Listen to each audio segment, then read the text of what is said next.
sa kaninyo pagsulod nato diri nga lugar. Natod kaninyo paghawa nato. Okay lang?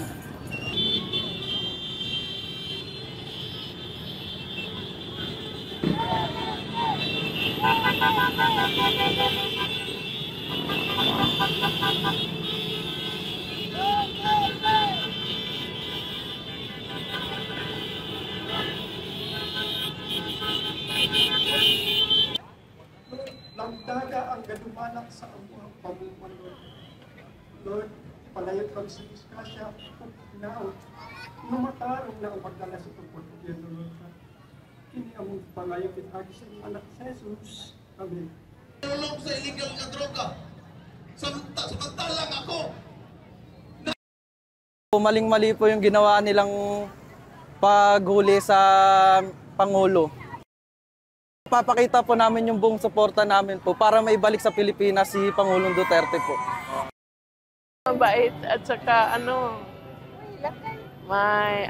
nagbigay ng pag-asa. Ngayon, nawala na rin. Ipagdasal ko siya na nasa mabuti siyang kalagayan. Ligtas siya sa kapahamakan.